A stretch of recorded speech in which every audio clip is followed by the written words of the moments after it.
This is a quick video on how to get commercial cleaning clients. And what we did, and this can apply to janitorial, commercial cleaning, carpet cleaning, tile work, floor care. And what we did is we surveyed 1,063 small business owners and managers, and we asked them a simple question: how do you prefer local cleaning businesses contact you? And we made sure to highlight the local part so they knew what the context of the question is. How do you prefer local contractors contact you? Because I know we all receive 8 million phone calls from Google specialists and Yelp and all these lead gen sites. So I wanted to make sure that they knew this was, a local contractor. And, how do you find local contractors? How do you want us to contact you? A couple things, a couple of details. First is we ended up surveying 1,063. The margin of error can be anywhere from 5 to 10%. Especially with the apps, and the reason it can be so high is fat finger syndrome. We all use smartphones nowadays, and it's easy to accidentally click on something, so that's why it can be so high. So just remember that when the numbers are pretty close, that means it's pretty much a tie, because the margin of error is so high. Small businesses, this was classified as 100 employees or less. The geographic area was the U.S. mainland. The poll was conducted again through online surveys and apps that business owners and managers had opted into. And here are the results. One thing I want to point out is when it comes to data, data is a tool to when it comes to marketing, just like a truck mount or a vacuum or pre-spray is a tool to a cleaner. That's the same way that to think of data is it's still up to the person to use that data properly. So I wouldn't get too caught up in the actual numbers and to just run out and do email until you think through the whole process. So for instance, the highest one was email, which is not that surprising, partly because it's passive, and when the email comes in, if a business owner doesn't like it, they can mark it as spam, they can ignore it, they can delete it. It's not interrupting their day, so it's not that surprising that they would prefer email. But there is some positive reasons also. Uh, in most corporations now, there's more than one person involved in decision making, so they can easily forward it to other people in the company.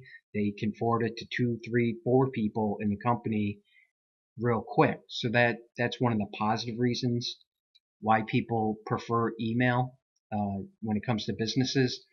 Also, they can do research on you before they even get back in touch with you. So for instance, you're probably going to provide links to your website, your business contact information, so they can just jump on Google real quick and do a search on you and qualify you. So they know all this information before they even get back in touch with you, so that they can qualify you. Just like you're trying to qualify them to see if they're a good match for you. Well, businesses are doing the same thing, and they're trying to qualify contractors to find out if they're a good fit for them. One of the things I was surprised about is searching Google was so high. This is pretty much a tie, searching Google and email. These statistically speaking are pretty much a tie. And I honestly didn't know that many businesses were searching for contractors online. I think this will probably come down to size, that smaller ones and medium ones will tend to be searching more than larger ones. And the only reason is the larger ones, people are, contractors are aggressively contacting them, so they never get to the point of searching Google. Another thing to point out with searching Google is, again, like what I was saying about email, regardless of how you contact somebody, nowadays a lot of businesses are going to want to, or prospects are going to want to qualify you, so they'll jump on Google real quick and check out your company, check out your website, see if there's any bad reviews on you. So that can be, searching Google can be used for them as a qualifying tool and a research tool, and not just a cold, I'm looking for a carpet cleaner, so I'm going to go directly to Google. Direct mail came in at third.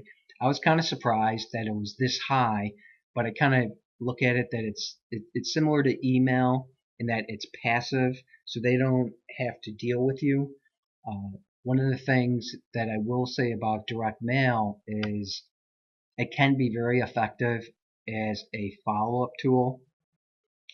As a cold introduction, it's very difficult in the cleaning industry, and the reason is the the title of the person in charge can be so many different people. It can be a facility manager, a general manager, an office manager. So we need to know who that person is. Then direct mail can be effective. That's my opinion, but we can see at 17% that direct mail is still something that people are open to. The phone was next. I personally like the phone to set appointments, and I think that this will be higher in larger businesses. And the reason is larger businesses have specialists. So the facility manager is not taking these phone calls about Yelp or Google or any of this other nonsense that we get 50 calls a day about, any of these lead generation sites. They're not receiving any of that. So I think that if you, in future surveys, if I separate this by size of the business, I think you'll see that the phone is a lot more accepted for a larger company.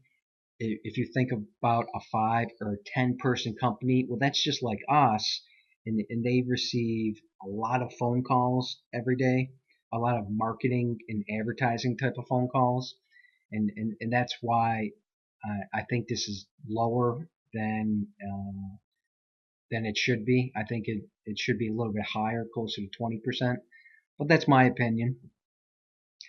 Networking, this came in. Networking came in at 11%. I think that's pretty accurate. Around 1 in 10 people are involved in going to networking events. I thought that was pretty accurate. Social media. One thing with social media is I thought it was kind of low at 8%. And I guess my opinion on this is it depends who you're talking to. There's certain industries that are very active in social media. Think real estate agents, real estate companies, landlords in general. Anybody involved in selling property is heavily involved in social media, whether it's through LinkedIn or Facebook, or putting pictures of whatever property that they are trying to sell. They are definitely very active in social media. So if that's your target, then I think social media is going to work much better. Also, I think this might be an age thing also.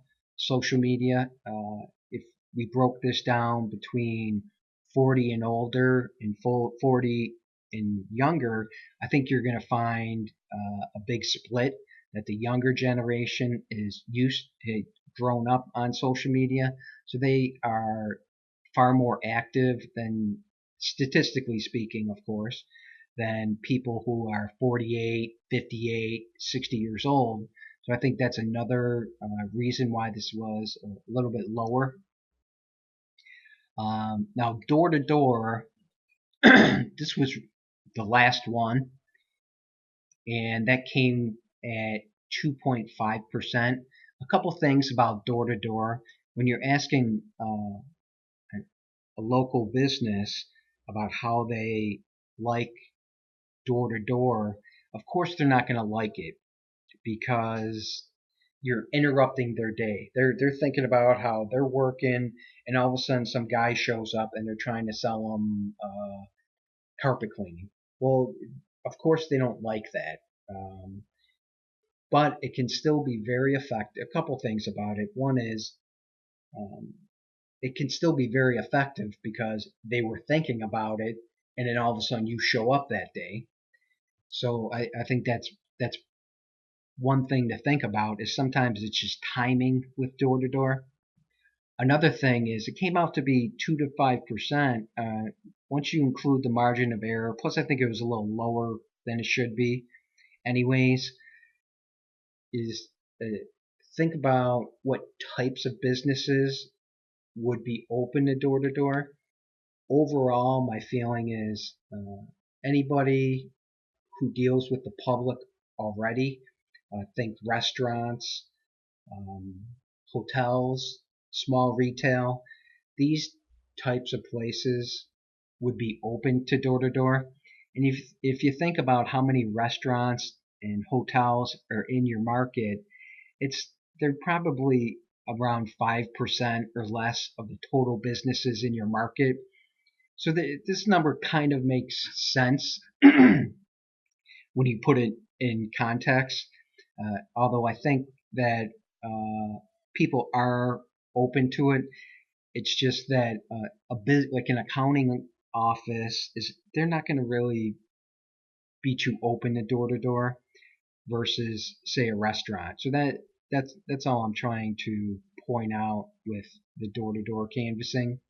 And a lot of this also is going to depend on your area. A destination city like Virginia Beach, Miami, these are places who have tons of restaurants, hotels, retail. So their door to door would probably be 12% or 15% because physically they just physically have many more businesses that are open to that kind of marketing. And that's what marketing is all about, is optimizing. It's finding good matchups. And a lot of it is just common sense that this door to door number is low. That doesn't mean you don't do it. What that means is you should optimize that and think about where door to door can be effective. And most of it is just common sense that, like I was saying with restaurants, obviously Toledo is not going to have 15 or 20% of their businesses being in retail and restaurants versus like Virginia Beach that probably does have 15 or 20% of the businesses are retail and restaurants. So that's just something to think about.